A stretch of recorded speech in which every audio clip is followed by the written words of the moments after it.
Dani, I think that you presented one of the greatest ideas of 2022 in a recent Instagram post that you titled Battle of the Brands. And we're also joined here today, by the way, by frequent co-hosts Leah Yingling, Brett Hornig, and we're going to get into it all together in a minute. But I have a few questions for you on this topic just to kind of set the table for the audience. And just high level to begin with, can you talk about what this Battle of the Brands idea is and in the context for it? Yeah, the idea kind of came out as, just a little bit of frustration, but also just being a big fan of the sport. As an athlete with so many world championships, I feel like that kind of pulls us to different parts of the world when maybe we all want to be in the same place. And I feel like many times more or not, like that incentive is driven by our sponsors, even though most of us, I would say, do have autonomy in the schedules that we pick. And so Battle of the Brands was just something that I thought would, maybe bring all the best athletes in the world together to compete on one day. And as a fan of the sport, that's also what I would love to see. If we're talking about structure for a second, can you give the audience an idea of like the number of people on each team, the number of events, and the brands that would be represented in a hypothetical series? Yeah, so when I was originally thinking of it, I wanted all the distances in our sport to be represented, so both sub-ultra and ultra. And so I thought of the VK, which is one of my favorite events, to be honest. That 10 to 12K spot, which is typically the classic mountain at the World Championships. And then 42 to 50K, which is more of short trail championships, even though I think that's counterintuitive to what it might sound like. And then 100K, we all love the 100K, and then the 100 mile, kind of that bread and butter for what everyone tends to think of, I would think, when they think of ultra or mountain running. And then as far as how the teams are structured, I was envisioning one for this race in particular, for there to be two categories, a male and a female category. I recognize there can be others, just for the sake of the size of the teams, because not every team can fill out a roster. And then one person for each of those two categories represented in each of those races. So the VK for Hoka, for example, we'd have one guy and one girl. The 10 to 12K, one guy, one girl. And then the points would be more like a track style scoring, because not every team can fill a roster. So whoever ends up with the most points at the end of the day or the end of the week. And yeah, can you talk a little bit more there about how you win and a little bit more detail about the scoring as well? You win by being the most badass brand. You win by ending with the most points at the end of the week. So ideally, you'd have pretty strong runners in all of your categories. And as maybe we'll dive into very soon, is not every brand kind of has like their take on how they build their team. And so for me, also being a fan of the sport, I think this would be interesting to see how brands maybe are investing in like building out their teams as this sport continues to grow and grab some extra fandom. Right on. That's awesome context. And yeah, before I bring Brett and Leah into the debate here, a little bit more table setting. We are all looking at a Google spreadsheet here, which outlines all the events, all the teams, all the athletes. It would take way too long. It would probably confuse too many listeners and viewers to rattle off everybody that we've listed, but just know that a couple of weeks ago, we did a 90-minute call. We had an absolute blast debating who belonged on which teams, in which events, who was on the bench, etc. And it's critical, if you want the full context for our conversation here today, to click on the link in the show notes of this episode, either on YouTube or in Apple and Spotify. Open up this sheet, which we've made publicly available, and you can follow along there. But as far as the rest of the episode goes here, we're first going to go into detail about the competition itself.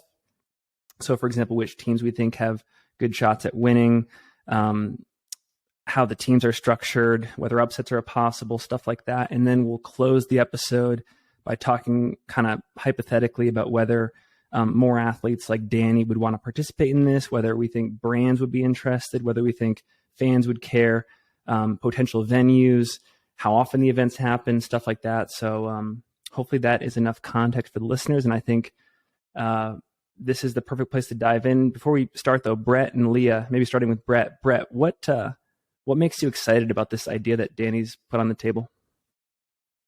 I mean, there's a lot of things that make me excited about this idea. The first just being the level of potential competition that could be at an event like this. And not only just the individual competition, but that there's individuals competing against one another on, the various days, but that's all contributing to a collective team goal of, being the best brand. And I've always loved the idea, just like racing cross country in high school and college. Like there's just something special about coming together as a team and working towards like a collective, like greater, championship. Like the NCAA cross country championships are one of my favorite sporting events to watch each year. Even if I know nothing about the teams going into it, like you become a fan of some team over the course of the race. And that is something that I believe would happen at an event like this. For the sake of our hypothetical conversation for this particular team, we were having the venue in like European mountainous type spot, like Chamonix, right? Yeah. Okay. Just making that known for all the listeners. How about you, Leah? What gets you stoked on this whole concept? Yeah, I think similar to what Brett said there, I'm pretty recently coming off the World Championships, and competing on a team was a really, really special thing. And something we actually discussed while out there was, wouldn't it be cool if you were still a big team that competed throughout the weekend? So like if all of our scores could be compiled and then the greatest country like came out on top at the end of the weekend. And I think this gets at that, except it's from a brand perspective, which I think is really cool because you all have one mission. And I like that each distance is quite different. And I like the exposure that each other distance would get to a distance that they're less familiar with over the course of a few days. So somebody who's a 100-mile specialist might get to, watch and be really engaged with a VK or a 12K race where they might not otherwise experience. So that part's really cool because I think it gets at Dani's idea of, there's often a lot of hype around these longer distances. And I think this would even the playing field and make everybody excited about every single distance because they have equal value. They're all equally important. And there's something to get excited about on a variety of days.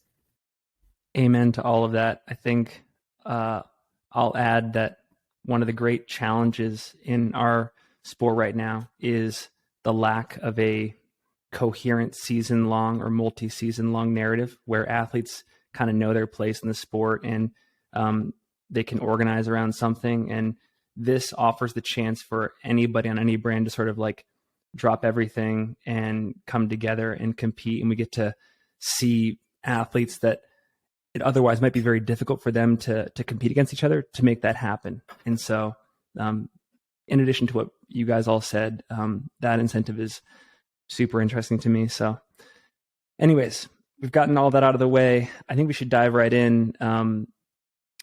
Which team like has the best chance of winning just based on what we've put together? Like who stands out and why? Whoever wants to take it. Anyone? I feel like we have like a big Bueller. I feel like we've got like do we have like a big three or a big four? I mean, like Hoka, Salomon, North Face, and Adidas. We're definitely like the big four, like pretty well-rounded. Yeah, I mean, I think Salomon is my favorite, but we can dive deeper into that. I mean, it would definitely depend a lot on like the manager of these teams and deciding on who's going where and strategy going into this. Because I guess one other thing that more emphasis needs to be put on is there's only one person from each brand per event. So that has a huge amount of pressure to not screw up. So like as a team manager, are you putting the person who loves to like swing for the fences at the result of maybe a catastrophic blow up? Or are you going to go for the person that's steady, like third through fifth? all the time. That makes something like this really exciting. It's like the management strategy that would go into it.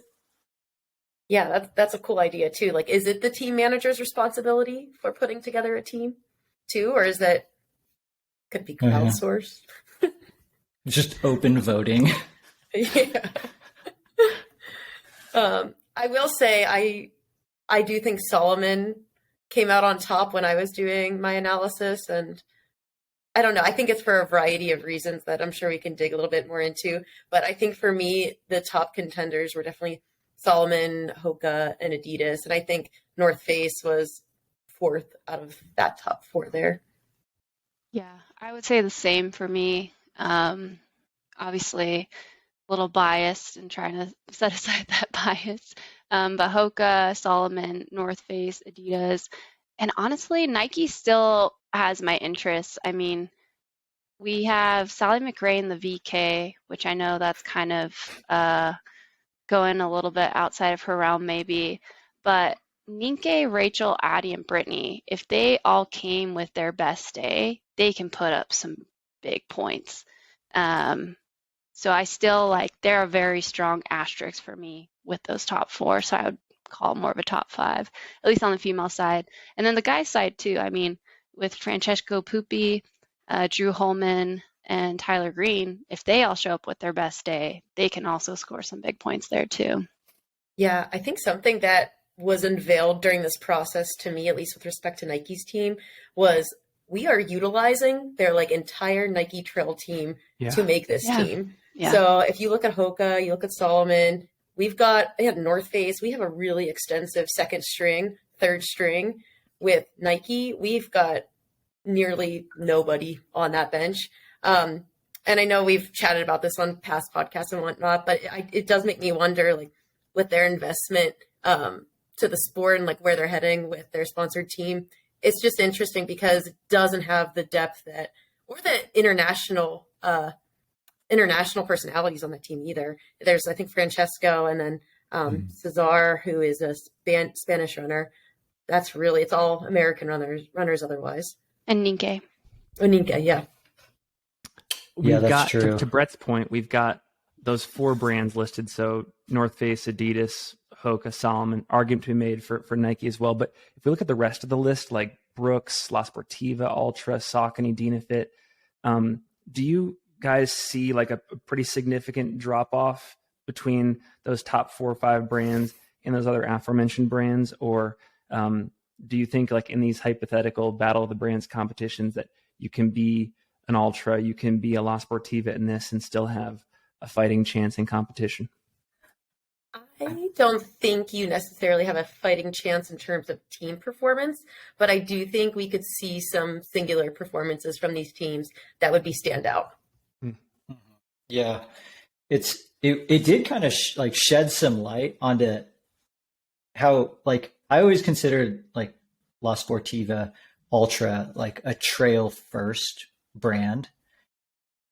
So it was kind of surprising then to see it on paper how like they don't necessarily have that many like, you know, potential winners for these events or the, you know, the depth of the teams, you know, for this race, which I kind of always just assumed, you know, because it's like even like Ultra a couple of years ago, they would have had one of the biggest team rosters on the spreadsheet, but now it's quite a bit smaller and, you know, lost a little bit of firepower, I would say, which is kind of interesting. And I guess something that I just like assumed that Ultra was still like the super powerhouse. And then I kind of looked at them like, oh yeah, some of those people that were, you know, with them are, you know, now running for other brands. And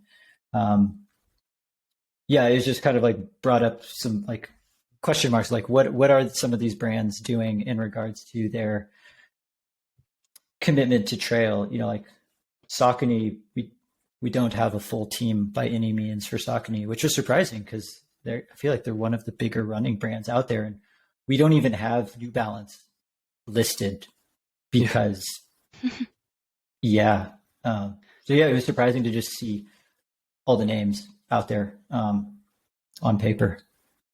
Yeah, Asics as well surprised me because I feel like I'd been seeing them around, but then I realized that I've been mostly seeing them in Europe on trail, like people starting to run on the trails in those shoes there, but like could not think of a single American on their team. So that's an interesting strategy to me as well.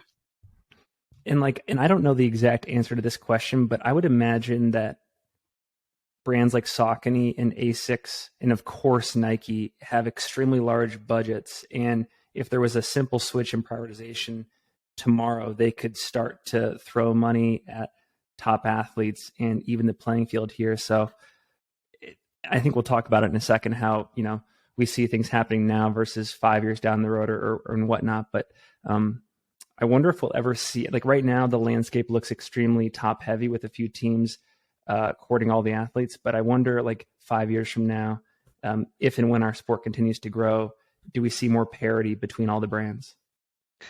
Maybe once they all stop investing in the latest carbon technology, then they'll disperse those funds. No, they all need to be investing more in the latest carbon technology.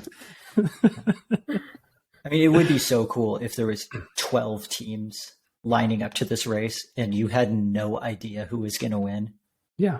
Until after, maybe the first 2 or 3 days when it started to shape up, which that was another thing, maybe we should touch upon is like, we have here, just for the sake of organization on the spreadsheet, the order of events being VK, 12K, 50K, 100K, 100 mile.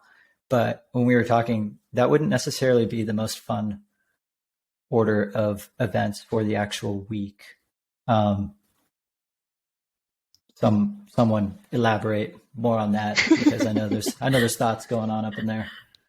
Yeah, I think, for example, I don't think you should leave the 100 mile to the last day. I think like we'd probably lose some interest if somebody were trying to engage with the 100 mile at the end of this event. But I think it could take place on maybe like the second day of this, and perhaps you have, the VK or the 12K on the first day. That's just my thought for engagement purposes and the fan base. Totally. I love that. Plus, then like there's just different opportunity. Like it would be so fun to be able to cheer on my teammates, midway through the week. Okay, I have an idea.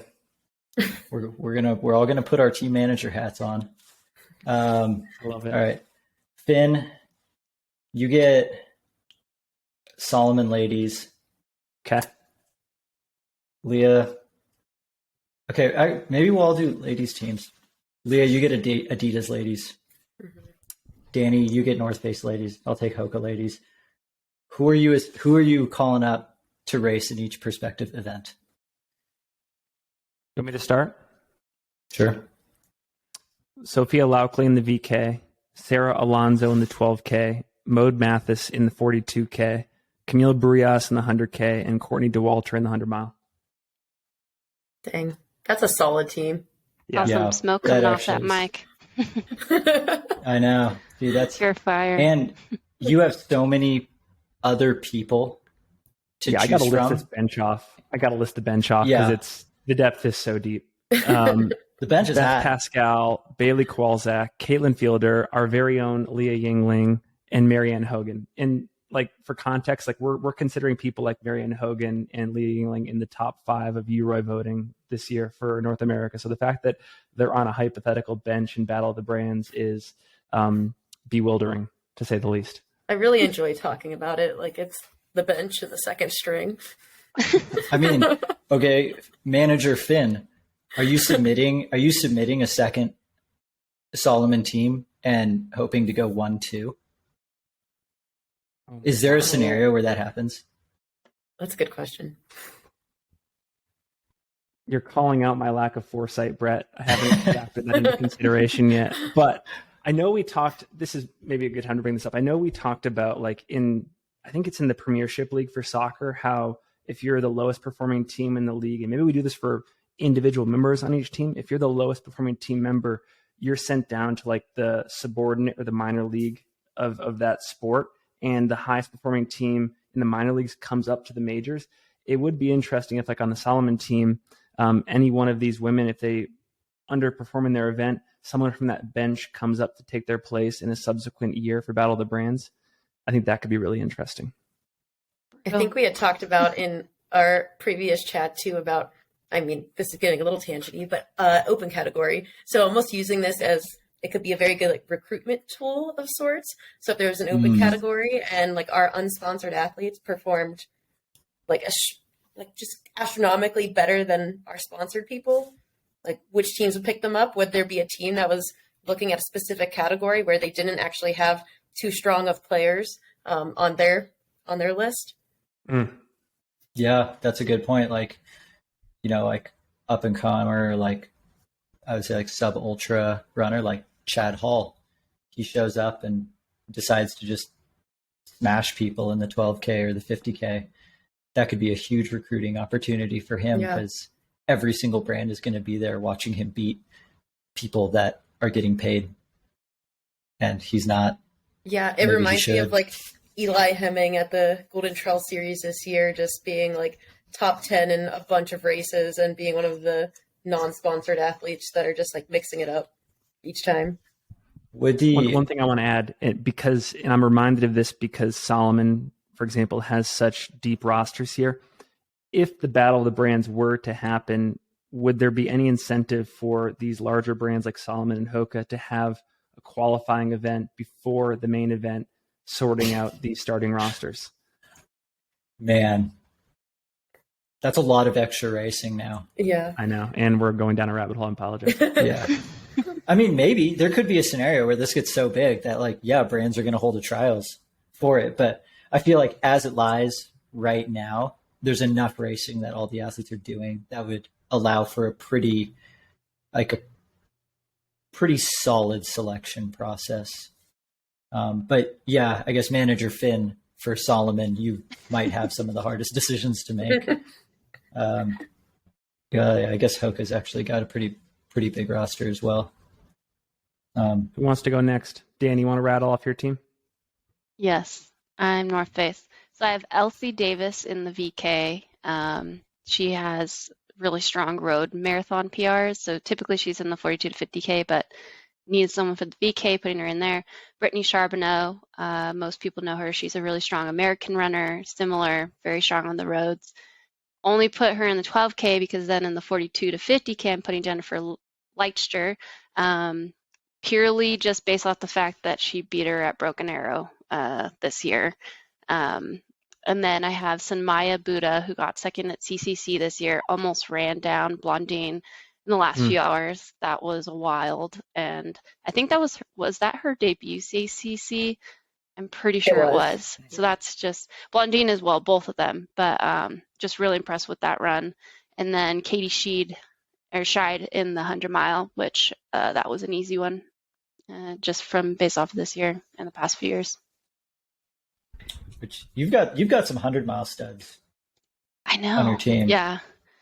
Got Caitlin Gerben, Meg McKenzie, Fanny Bohr, and Jasmine Lowther still on the bench too. All very strong runners. Yeah. I would say the VK and the 12K, just because those aren't their events that they mainly do, that's kind of the area where maybe some other teams could catch them. But also they're just so quick as runners in general. I feel like if they focused on that event for, a training cycle, they could also crush it there. Yeah, and I feel like that was a trend that we saw across both the men and women's North Face team. Was the VK and 12K were tough categories for us to fill. We felt like there was pretty substantial 50K and beyond people to fill those spots, but we were almost pulling from some of those longer teams and hoping for the best. Yeah, like for example, on the North Face men's side, we have Zach Miller in the VK because they have so much depth in that 50K and up range. And then after talking about it, we all realized like how fun would it be to see Zach Miller race a VK? Yeah, we're just doing it for the fans. Yeah, that would be the fan vote, is Zach Miller in the VK. I love it. There's like another universe of this event where everyone has to be debuting in that event. No one could have Ooh. ever done Oh it my before. gosh. I like that. So I got to say one thing about Zach Miller, because I just finished rereading Shoe Dog, and I pulled up the page on Pre, and the quote is so applicable to Zach Miller. No matter the sport, no matter the human endeavor, really, total effort will win people's hearts. And I feel like that's Zach Miller to a T in the VK. Even if he's 5 minutes off the lead, just seeing him acting like a workhorse, that's all we need. Yeah. Yeah. Yep. 100%. Any race that he finishes will make you cry.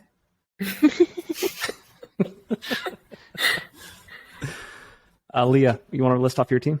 Yes, I've got Adidas. We have Anna Honor in the VK, Tony McCann in the 12K, Sheila Avile in the 50K, Abby Hall 100K, and Ruth Croft 100 mile.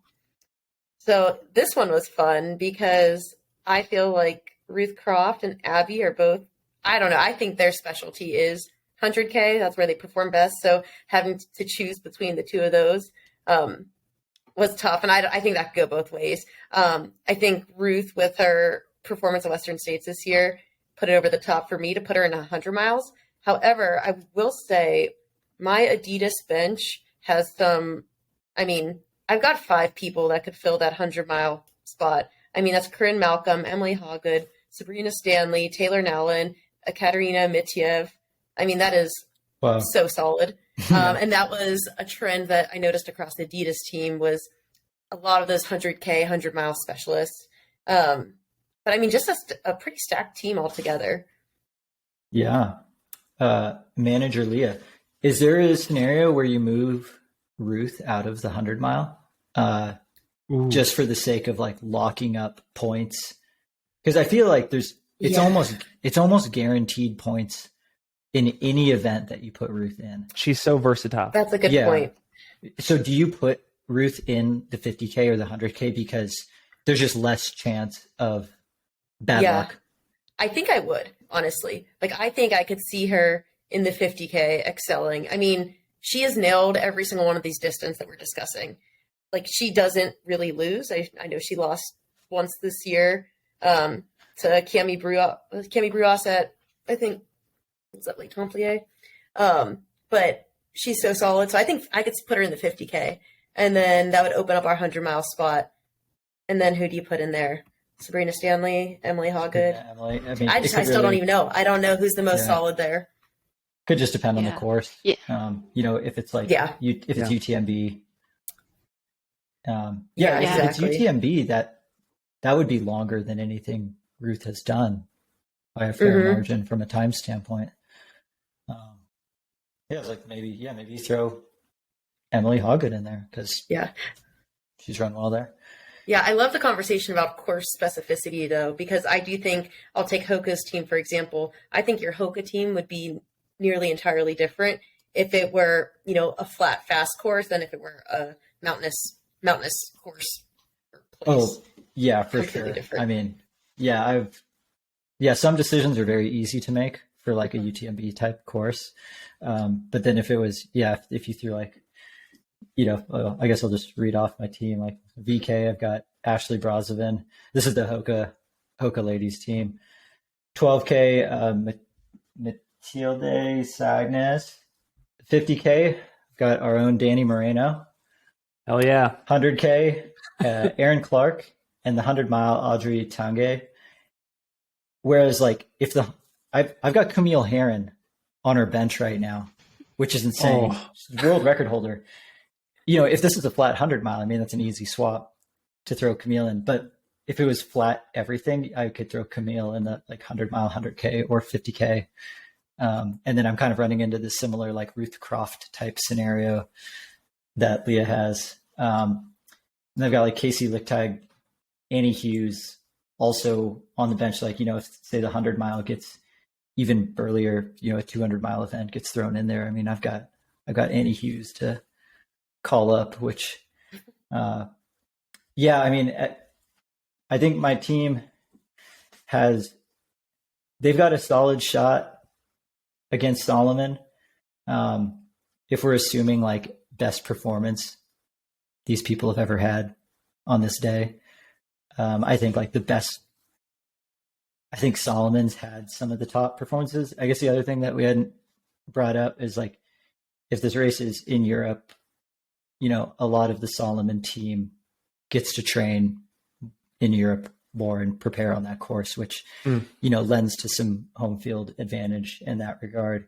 If we're bringing it over to the States and maybe something a little bit less verty, maybe you throw in some heat, the Hoka team, their chances go up quite a bit on both the men's and women's sides, I feel. Yeah. I feel like something I struggled with across all teams was filling like the 12K spot. And I don't know if that's just because I'm so much more familiar with like 50K and above distances. But it came really easy with the Salomon team. And I think part of that has to do with their focus on the Golden Trail Series and a lot of these shorter races. Like Salomon has historically invested a lot of time and money into shorter races. So I feel like their team is just catered perfectly to what we're putting together, whereas other teams a lot less so. Yeah. Yeah. And I would say too, there's not really, just, you know, speaking for myself and other friends and competitors of mine, like there's not really any 12Ks putting up prize money these days. Mm-hmm. And so people are gravitating like, okay, the shorter distances that are getting prize money are usually maybe a couple 25Ks, and then it's mostly the marathon. And so I think if there was more investment in that 12K, you'd see that, which is pretty cool. Like the Cirque Series is doing a little bit of that. But those races are just so typically overshadowed by other races happening during the summer months, I think, that they aren't yet. Yeah, that's a great point. I wonder, like, Dani, what would you say is a competitive 12K, like one of the most competitive 12K-ish distance races that exist right now? Right now, it would probably be the Dolomites race. That one's like maybe a 15K. And that's usually part of the Golden Trail Series in past years. And then the World Championship. So then people do their country championships and then get on the World Championship team. And then that's usually like the race. Yeah. How long was the up and down race at Worlds this year? I think it was 12K. Probably 12K. Yeah. Yeah. Okay. It's usually 10. Sometimes they go towards 15, but they try to keep it in that like 10 to 12 range.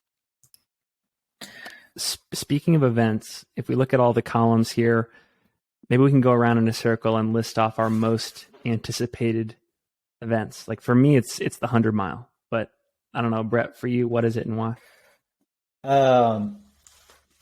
I was particularly, I was looking at the 50K or the 100K in terms of like as a fan, something that I would be really excited to watch, because there's, as we have it listed, there's some like really heavy hitters in the 50K, which for a race, you know, that's in that like, I don't know, 4 to 5 hour range, that, you know, lends the chance to roll the dice a little bit more and take some more risks early on. And just with, you know, the field who we have up here, like on the ladies, like Dani, Maud Mathis, Jen Lichter, Sheila Castano, Rachel Drake in the 50K, like that's like a scary good pack, which would be pretty exciting. And then on the men's side too, like the Hoka team, we have Hayden Hawks in the 50K, which, okay, slight side tangent going on to the men's Hoka team on the 50K and up. This one was tough because we have Hayden Hawks in the 50K, Adam Peterman in the 100K, Jim Walmsley in the 100 mile, and a freaking Tim Tollefson on the bench. And I hate that. I hate that like, too. But I don't know what I'm supposed to do about that, of like where to put Jim and where to put Tim and where to put Adam. Podcast Tim Tollefson going on the bench. We can't stand for that. But, I mean, it is highlighted though for that reason, right? Because Tim has been on the podium twice for UTMB, and Jim has yet to be on the podium yet. Jim is still in that spot. Yeah, True, it's like high risk, high reward. Like Jim, if he nails it, he will be on top. However, like, do you go with nailing it or do you go with just like consistently solid? Yeah. And then if I'm going with consistently solid, I'm putting Ludo Pomeray in the 100-mile. Yeah, actually. that's a great decision, honestly. I will. Am I about to bench Jim Walmsley? Jim and Tim both on the bench. Yeah, that's controversial, Brett. You're right. No, you know what? I'm splitting my A and B teams, and I'm making them even, and I'm going all in on going 1-2. That's what I'm going to do. Just shame everybody. I've got enough across 50K and up where I'm going 2 full teams. Hey, that's not a bad idea. It could work. Exciting events. Yeah. That 50K would be a fun one to watch, but I guess that's another thing that we kind of learned is like the depth of the sport as a whole is growing a lot. As I've said in the past, the depths are getting deep. The depth is so deep. The depth is so deep across the sport of trail running, and that is very cool. Yeah. Leah, how about you? I'm actually very excited to watch the 100K.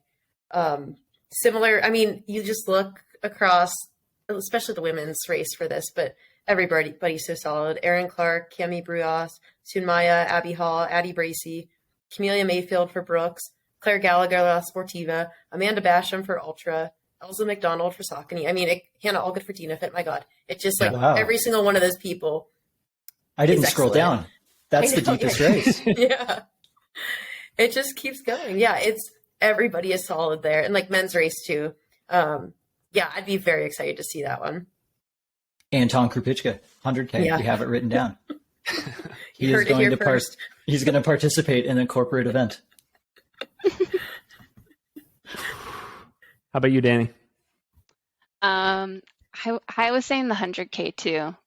It just like, especially if we have a couple other folks who don't have full teams, like if Blondine was in there as well, that would be really exciting. Maybe Devin Yanko drops down. But yeah, just like the men and the women's side just would be so excited. I can't wait for like the rematch of Abby, Samaya, and Blondine. Like it was just based off of CCC this year. My mind is just so excited. I'm like, what if Abby and Samaya went with Blondine? Then what would have happened with this race? And so just to have another potential matchup like that, plus just all the other women who were then so much faster in CCC. Obviously, that won't work for this, but yeah, I just think that would be really exciting. And then I selfishly want an Adam and Petter matchup so bad in the 100K. They both have been undefeated in that distance, and so it's just like who would win that? I don't know. I want to start a slightly new thread, and these are the overall winners. If we're assuming that the top 4 teams are a lock, that it's a debate between Hoka, Salomon, North Face, and Adidas. I personally think that the Salomon women and the Adidas men are winning the next battle of the brands. And Dani, who do you think is winning? So this is with the preface based on everyone's years this year, right? Like yes, 2022. Yeah. Ooh, you said Adidas men? I said Adidas men, Salomon women. Interesting. I agree with Salomon women just because they are strong for every single event. And we brought this up before, but every woman on their roster or that we have listed here has already won a huge marquee international event. So I think that's just, an extra star to their belt right there. The men, that's tough. I think it's either Salomon. It might be Salomon for me again. Only because, dang it, actually, sorry. This was hard. Because I give it, because Salomon, the 10 and the VK and the 12K, that's what they do. Like those are their distances. David can do anything from the 12 to the 40K. Remy is a VK specialist. Dion just won the world championships. That's big points. It is big points. The only wild cards for me are Matthew because he tends to do longer stuff, and then Francois. No, I'm gonna give it to the Salomon guys. Guys, I think I want to bring Max King off the bench and substitute him for Matthew. I was just looking at that too. For like a pretty reliable 100K. Yeah. Like Max King is one of the most impressive people out there to me. Like he is just he's consistently consistent. Like 4th place at Worlds just now in the 40K, and then like slated last year for a golden ticket at 100K. Like he nails it. So here is a thought that I had. That's a good move, coach. That's a good move, coach. 2 seconds ago. If one person has to run every single one of these stages, that's a great hypothetical. So if one person over the course of 5 days is running all these stages, in the races are not in, a descending order, like, it must be like a long, short, long, or something like that. Who's winning this on the women's side? Who's winning this on the men's side? I think Ruth Croft on the women's side. I agree with Ruth. Yep, I agree. Oh, you have to have so much durability to run 100 mile and 100K the same week. Oh. Or Ninka. Well, what's the furthest she's gone? I guess she can't really. She's done 100 miles. I thought it was like a marathon. That's a big risk. Yeah, never mind. Coach. One sec. We need the opinions from Brett and Leah on who are winning the overalls here for men and women. Leah, who are your picks? Salomon women for sure. Okay. I do think Salomon men with the substitute for Max King for the 100K would be our most solid team. The Hoka men's team is pretty fun though too, but I think some of those are a little risky on our part. So I feel like Salomon is very solid. Yeah, I'm gonna have to agree on that. I've got Salomon ladies, like they have a legit chance to win every single event. On the men's side, I also think Salomon. Now looking at Matthew Blanchard in the 100K, I'm curious. I'm going to crowdsource to my 3 friends here. Stian Angermund how would he fare in the 100K? And then throw Max in the 50K. I don't think that's a good decision. I feel like we're safer with where we would have them. I was just throwing it out there. Phoning a friend. Thanks. Yeah, I think he tried for CCC either last year or this year. It didn't go so well. Okay, we'll keep him in the 50K. I think, throw Max in the 100K. Francois on the 100 mile. And this is like in a Chamonix type terrain setting. I think I have Salomon men and women winning it and then taking the combined title for this year. I agree. I wonder if once we get enough history in the sport, like there's enough years and decades of sponsorship data to look at, will this 2022 Salomon team, men's and women's, like stand the test of time as one of the most stacked teams in our sport ever? Well, there was a time when Francois and Killian were teammates, and they are now not this year. That's true. So that's a big hit. Like Salomon team managers kicking themselves for letting Killian start his own brand. For this reason and this reason only. Yeah. Leah, which teams do you think are on the upswing right now? Do you have a strong opinion on something, Britt? Well, I was just thinking Killian would be in the conversation for winning the individual stage race. Yes. That's a good point. Yeah. I think he might be my favorite on the men's side. I agree with that. That is all. What was your question, Finn? Oh yeah, which we've kind of determined Salomon is the clear winner here, but if we're like looking out 2, 3, 4, 5 years down the road and we're looking at the rosters being assembled right now, do you see any particular brands other than these top 4 that are on the upswing and could be dangerous in the future? Yeah, I really liked, we do not have a full DINAFIT team. Part of that is due to the fact that something I think we could all agree on was it is really difficult to find athlete rosters for each of these brands. Yes. I think the best thing we found was our own, like Googling ITRA, UTMB index type stuff, but Travis Longcar from Free Trail has a really nice repository that he's been compiling as we do more and more fantasy free trail. And that was a godsend for some of these, but we know that we are missing a ton of athletes across lots of brands. I know Ultra has a huge European presence that we're missing. I know some of these brands that are a little further down the list have a lot more Euros than we're familiar with. So we are welcome to any crowdsourced information that you guys might have that are listening. But I do feel like DinaFit's team is going to be very solid. They're already really solid right now, but I think in the coming years, the next 5 years, we'll see them move a little bit higher in these rankings. Yes. Yeah, a few teams that like basically didn't exist 5 years ago. DinaFit, Kraft, On. And I mean Adidas. Yeah. Mm-hmm. They like Adidas is legit. We put them in our top 4 and they hardly had much for a trail team 5 years ago. So No. Less than that. Probably like 3 at their trajectory, I mean, they could be sweeping everything in 5 years. Yeah. They're literally probably only 2 people away from sweeping. Yeah. It's pretty So crazy they've how made big moves. Yeah. No, definitely. They're investing in their athletes. They're treating their athletes well too. Yeah. I would say so. Looks like it. What team was winning this 5 years ago? Where were we at? We were in 2018.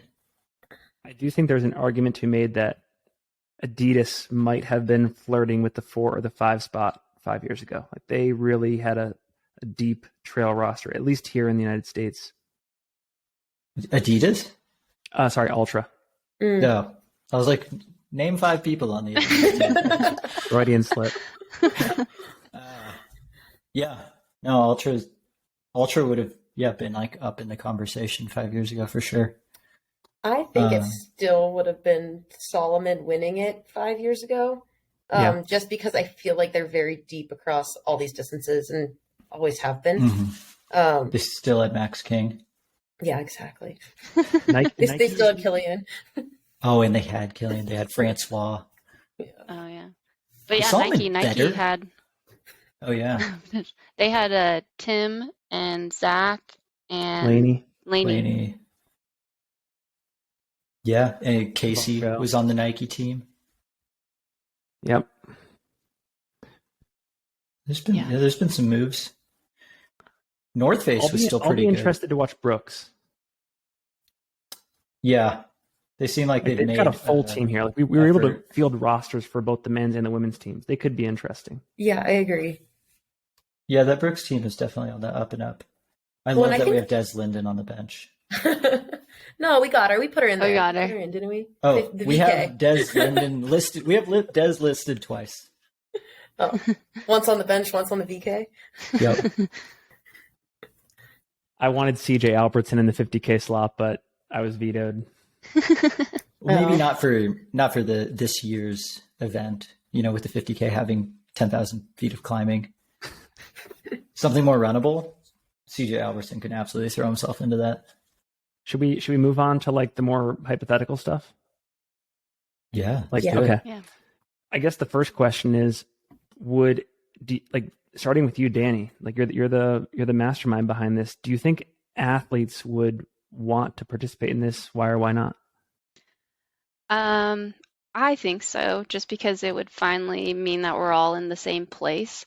I think I came up with the concept and I know there's tons of flaws with it still. One of the main flaws that sticks out to me is because it's such a small race, you're still going to miss amazing athletes. And those athletes are on the bench. Whereas you might find that somewhere else is where you actually have, 50 individuals who are the best 50 in the world and you get to race them all at the same time. But there is also that team aspect, which I crave and I missed this year with the World Championships being in Thailand just a week after the Golden Trail. And as an athlete, we also love that. We love feeling like we're part of a team.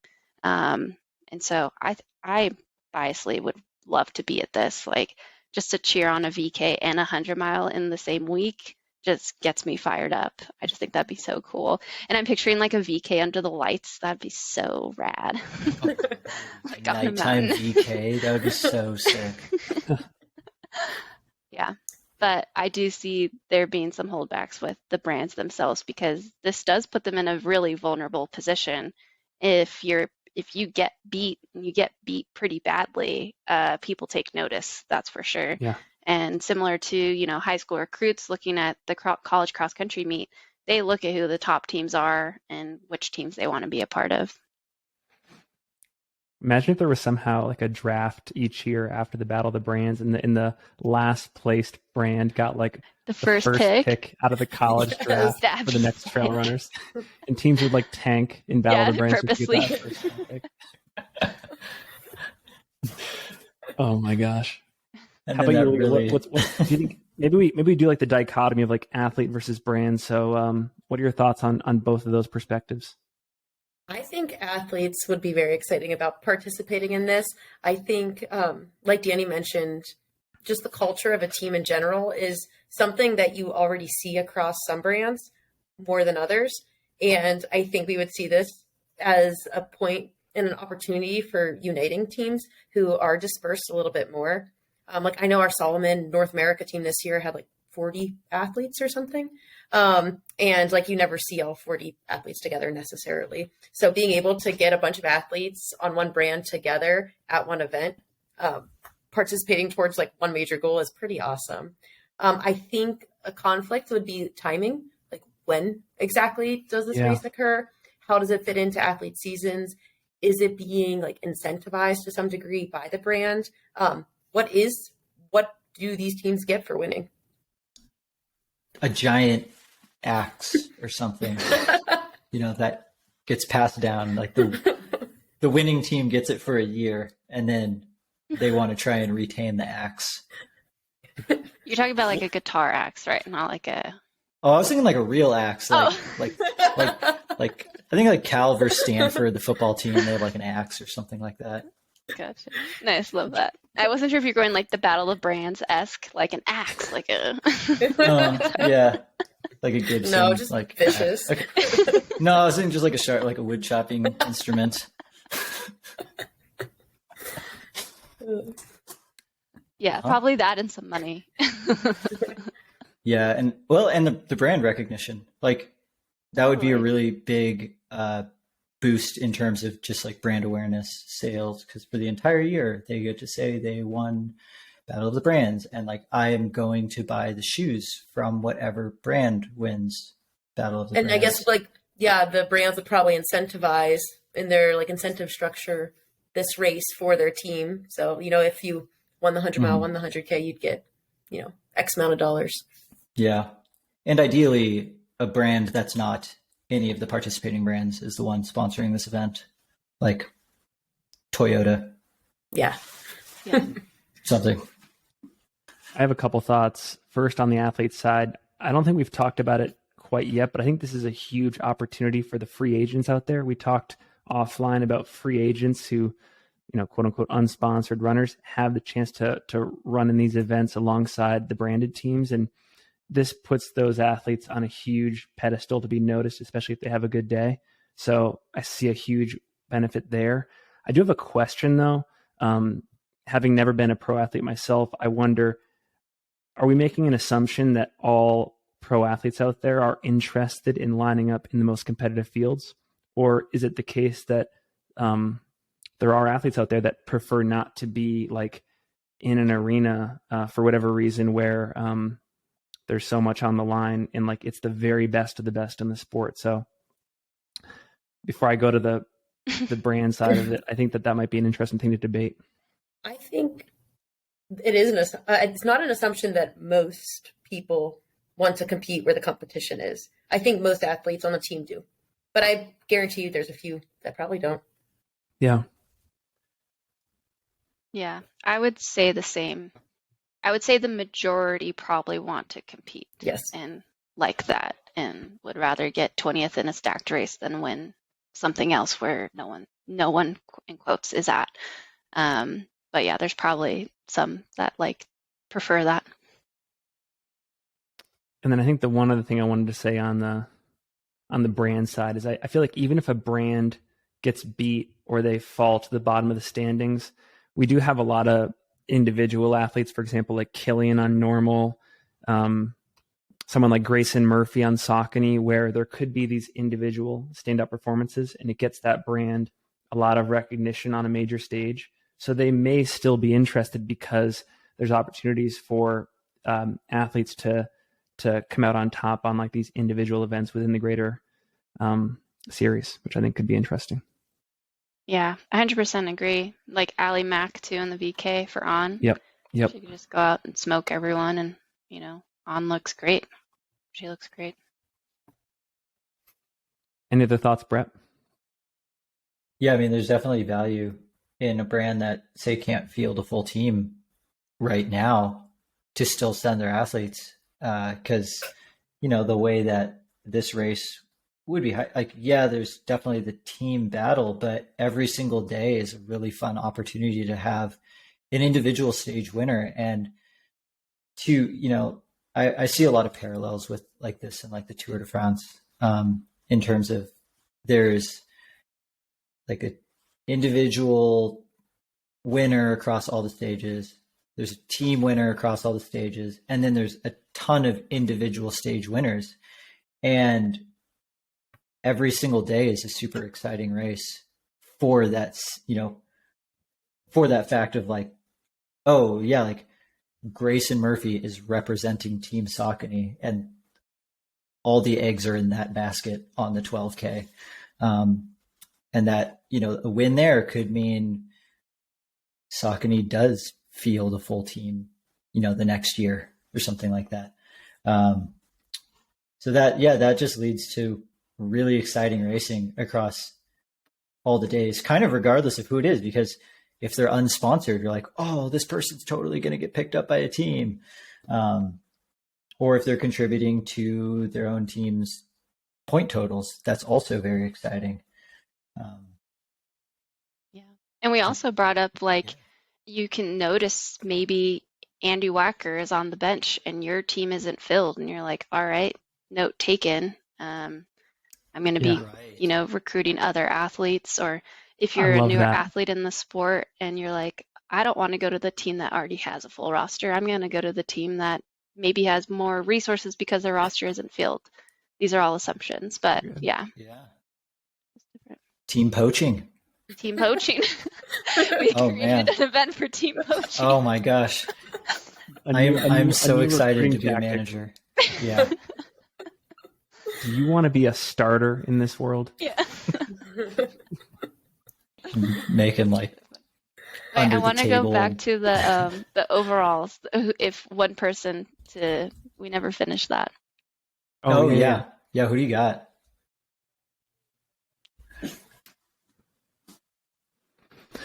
Well, now that it's been said out loud, I would definitely pick Killian, just because he's literally set a record at Sagama and then set a record at Hard Rock and UTMB in the same year.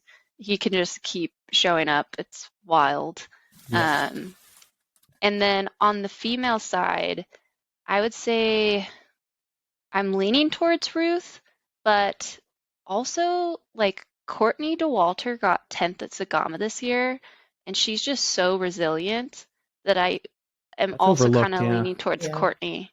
Like she has range considering the races that she's run for how long she has, and then to jump down to that distance and get top 10. I just thought that was a very overlooked performance. So yeah, Killian and Courtney, as basic as those answers may be. No, the 10th place at Sagama is a good one. For me, it's Ruth Croft and Killian. Nice. Who's getting, okay. Killian decides not to race this year. Who's getting second? Ooh. Who's got it? I think that opens it up a bit more. Like, sorry, Killian, if you're listening. Yeah, I like this one. I'm going to throw Tom Evans into the mix for this. Oh, that's good. I think that's a good one. I think that's a good call. I think Adidas has some range athletes. I think it could be, for me, it would be probably Tom Evans and Ruth Croft. Oh, Adidas Yeah. taking the individual stage race Yeah. championship. Those are very good choices. I Yes. like Because Jim Ruth- Walmsley. Jim as well, because Jim also, he did the Golden Trail stage series in 2020. And yeah, he won the last stage and second overall. So he was always in the mix, and that was it was similar to this year where it was a bunch of short races. And he was always in the hunt, like top 3, top 4.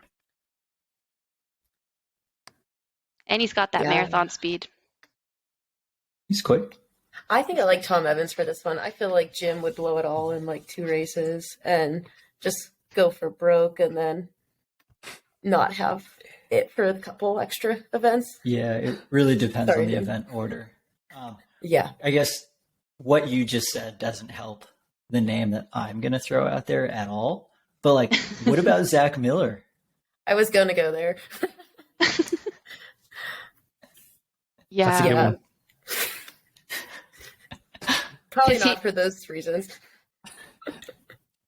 Yeah, I especially don't with, like, know, 100 because then I miles got to first. thinking about him and Tom at UTMB this year, and like that was a race. That Yeah. was a race the whole time.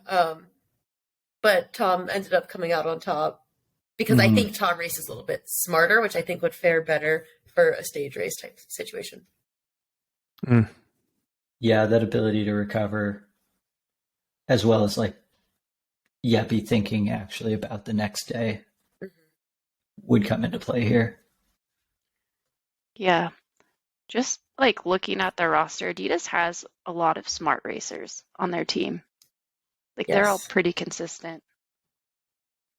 All of their runners. One total wild card here. But I got to say it. I feel like at least between 12K and 100K, you can make a good argument for David Sinclair Oh, yeah. And the VK. hmm and the VK. Yeah. He can rock a VK. Wow. That's true. Yeah, Yeah, you 'cause know. if- Yeah. Huh. Sorry, go ahead. I was So- gonna say, if you win the VK 12 and the 50K, you could just like walk the 100K and the 100 mile. That's so true. I have all these random facts. In 2019, he ran the long trail. So he did the marathon and the 12K, and he got top 10 in both. Dang. And he didn't know he was running the marathon until the day before. So he just like pulled that out. That's so cool. Yeah. And for David Sinclair, he was trashed at the finish of the Canyons 100K this year. And then he ran like 20 miles 2 days later. Like he was using his poles to walk around the parking lot right after the race. And then 2 days later, he went for like a 7-minute pace long run up in Truckee for like 20 miles. Like his ability to recover is pretty good. So Finn, I think you're onto something with this David Sinclair Yeah. pick for And- the individual stage race. Yeah, Leah, if we had debated the men's U-Roy over the weekend, there would have been a good debate to be had about Sinclair. I know. That's a good one. Well, we have a couple. Are we good to transition? Yes. Yeah. We got a couple more things to cover before we go. One of them, do we think fans would care about this? Like us four, we're obviously total nerds about the sport. We geek out about athlete rosters, and that's saying something because, like as you said, Lee, it's hard to find these in the first place. So we deserve the ultra running equivalent of like a Nobel Prize for putting these together, I think. But do we think fans would care? Like, would this over time generate interest? I think so. I mean, I think fans so, care too. about 3 weeks of the Tour de France or the Giro d'Italia, Volta di Spagna. Like those are all 20+ day cycling stage races. And like I'm glued to the TV in July for 3 weeks every year. I would love to do 5 days of this. And I like that more than a 5-day race because I get to sleep in between the actual races. Like from a viewer standpoint, I have the chance to actually watch all 5 stages. And with how good it's, some of these brands are getting at covering races, they could package this, into a TV online, stream so well. I think so too. Like if people are watching Cocodona for 5 days straight, like people will be watching this for 5 days straight. And I think they'd be glued to it, especially if we had a good structure for engagement too. Like, I think the 100-mile could actually be really engaging because we probably have a thing or two going on around the same time as it. So it'd be fun. I think people would love this. And we would be commentators. Exactly. Obviously. Of course. We would be calling the races for the English stream. Of course. Oh wait, you guys might be racing actually, Dani and Leah. I'll still jump on. That sounds I'm on great. the bench. Brett and I are just above average media guys. Yep. No, I think it'd be cool. Best brand. Like UTMB, like people watch that, and their the live streams. And I went into their media room for like a post-race interview this year, and it was crazy. It was like a huge war room, like screens everywhere. There was a French, Spanish, and English live stream going on at all times. There was a room just for journalists. Like, yeah, I think people would love it. Just seeing how much interest there is in that race week that currently exists. Well, here's a thought too. It's like, I was just thinking about being on the bench. What if you had to be an understudy for a certain distance? So like, it's kind of like what you were just saying about David Sinclair having to jump in a race because they might have lost their fifth person, at the last minute. And that happened on our 80K Worlds team this year, like a couple weeks out, and we weren't able to fill that fifth spot.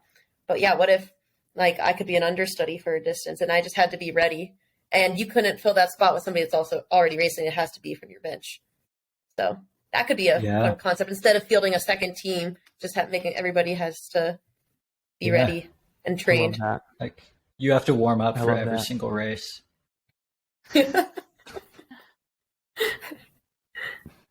Right on.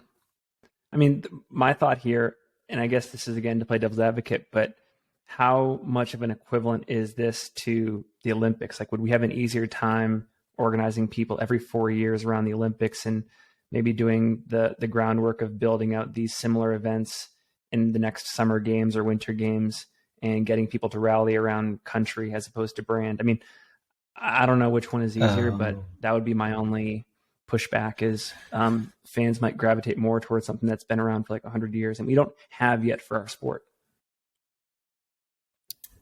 Yeah, this could be like a rotating thing with the world champs, which are every other year. But yeah, like you mentioned, I would take away from a potential Olympics bid for trail running. Yeah, unless we just decide that this could just be better than anything that could potentially be hosted in the Olympics. Because like, you have to, it's all separated by country. There's only 3. And you're kind of locked into the venue of where the Olympics are. Whereas this is almost like trail running's own Olympics. And if you can convince enough people that the corporate Olympics is better than the national Olympics, it could totally work. But yeah, that's actually a good point of like, is this a once a year type situation or a once every 4 years? And what when do you in think? a year too? I don't think it could necessarily be every year, but I think every other year. And then something we did talk about was like having to reevaluate your team at the turn of the year whenever people switch brands. That'd make it a little tricky too.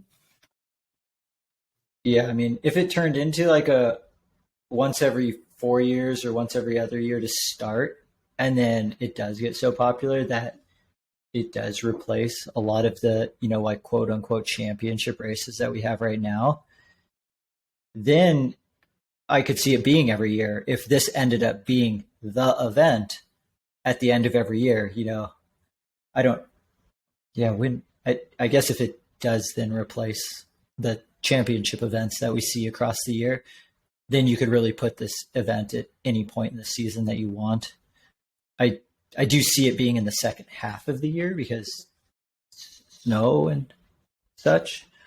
But I do love the idea of it not being in the same place every year too. I mean, like, I love UTMB.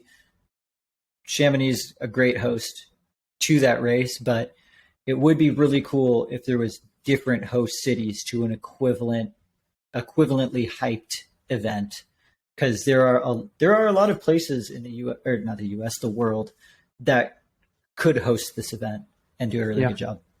And I know something we talked about offline was maybe the brands, like the brand headquarter locations being potential hosts for this event. Yes. Traveling to those different spots, which would make it pretty unique too, I think.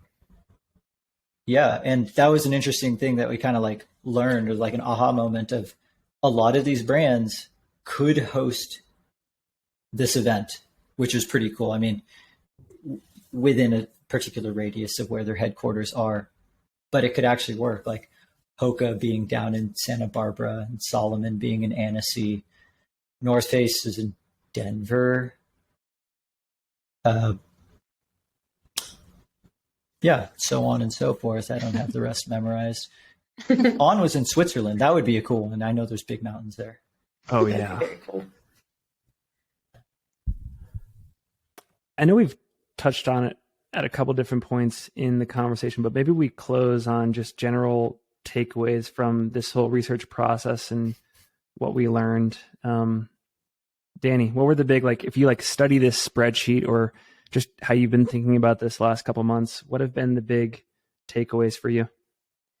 I just find it interesting that there's some teams that are still very ultra heavy. And I know we're like in an interesting time in trail running, but I suspect that there might be some more sub-ultra depth in the coming years, just with, shorter races getting more attention, like the Golden Trail Series, etc. And I think Salomon just kind of has a head on that because they are the ones that created that series. That's a little generalization for them, but that is an opinion I do have. And also just the teams that have really come out strong in these last few years. Like we've talked about teams that maybe don't have the roster they used to, but then you have teams like the North Face, just all around heavy hitters, Adidas, all around heavy hitters. I just find those trends really interesting. How about you, Leah? I think I touched on this a little bit, but something that was interesting to me is just the lack of places to find this information. And even like ranking really of athletes, like you have UTMB index, and ITRA scores, which we use to guide some of this. Yeah, you just really don't know who is with which brands. And then something else is like, you don't know when these contracts are up for these people too, which I think makes planning purposes, I'm sure for some of these teams, difficult if this event were to occur, every other year or something like that. Yeah. And I think just, where teams invest their energy and like into athletes, like in the longer distance. And I think Dani, just even talking to you over the conversations that we've had around this, is just the knowledge around like VK and 12K. And just like, I don't know who a lot of these athletes are who are doing these shorter distances. So I just think this exposure in general would be so great for the sport. How about you, Brett? Yeah, helping build out this list and looking at who is where. It was really interesting to see, like, one, the depth and severe lack of depth that some of these teams have, which made it kind of almost seem like some of these companies sign just enough trail runners to fill out like basically their advertisements, which is a bummer because some of them are really good and they deserve to have equally as good athletes supporting them. So that was just kind of surprising to see when you actually write out, you're like, oh, wow, like some of these brands don't have very many beyond 2 or 3 people. Yeah. And then there's others that have huge teams because they actually are like, yeah, we're going to support professional trail running. We're going to make this a real thing. Like, we're going to build out these teams. Some of these companies seem to be playing the long game more than others. The other thing too, kind of what Dani said, was like looking at where some of these teams have strength. Some of these brands have like a particular type of, runner that they're after in regards to like runnable 100-mile, or like they're just signing all the people that they think might be able to win UTMB, things like that. So yeah, that was really interesting to see. And maybe if some of these brands saw that would encourage them to round out their teams a little bit more for the sake of our hypothetical race. Do it for us. Yeah, come on now. Yeah, we listed out 16 teams here, and I think we only fully filled 8 of them. And those back 8, like Saucony, Scott, Asics, Scarpa, like I know Speedland is new, but like if I'm an aspiring athlete, like I'm looking for a shoe contract, it might be, I would be interested to reach out to those teams, talking to their athlete managers, looking at their vision for the next couple of years, because, the sport's growing, and it is interesting that there's that much of a gap between like the top half and the bottom half in terms of how filled out they are.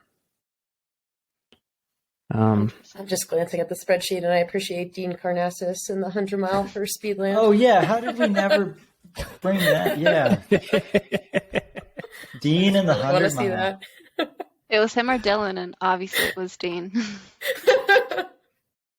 Yeah, Dylan has point potential in the 100K and 100 miles, so you might as well put him in the slightly shorter one that has less risk of disaster. So then, yeah, I mean, fan vote. You want to see Dean in the 100-mile or the VK? I just realized too, we didn't list Under Armour, which that's so interesting to me. Like even a couple years ago, I felt like they were kind of up there. On something. Yeah. It seemed like they made a push briefly. Mm-hmm. Yep. Well, I don't know. This has been super fun, guys. Dani, thank you so much for throwing this idea out there, sharing with the world, letting us banter about it here. I don't know. Before we go, does anyone have any final thoughts? Anything we might have missed in the index of ideas here? Always. I got one thing. Can we please follow up in a year and just see what changes and moves were made across the brands? And like, yes, totally. I mean, we'll update the spreadsheet and just see like, was there any team movement over the course of 2023?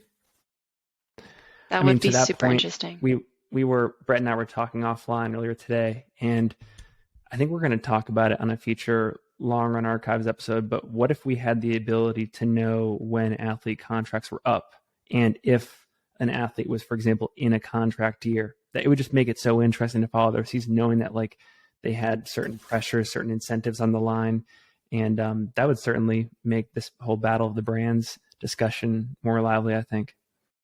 I think that would be really interesting because they have that in football, right? Where like they know. Oh yeah, it's like every other sport, ESPN but built running. on that. Yeah, like they get to talk about it. Yeah. Yeah, and one last thing. I think this would really motivate athlete managers to know what's going on in the sport and to like know who is good at what, who's competitive at what, and just be really in tune with the strengths of your team or like where you're lacking on your team. And I think that would be a great thing for brands in general, is just to have an athlete manager that's like incredibly invested into all aspects of the sport, and especially like competition level. Yeah, that is such a good point, actually. Because, yeah, like what kind of answers would you get if you ask some of these brand managers of the teams, like, what is the goal for your team for 2023? They're like, what is the goal with the people that you signed? Do you have one? And this might help to answer that question or force an answer for that question, which would be great. And how important is performance in your team's plans for that year versus creating content? Yeah. Or, like sometimes it's a building year like they do in other sports. Well, cool. Dani, we got to give you the final word. It's your idea. What do you want to leave us with?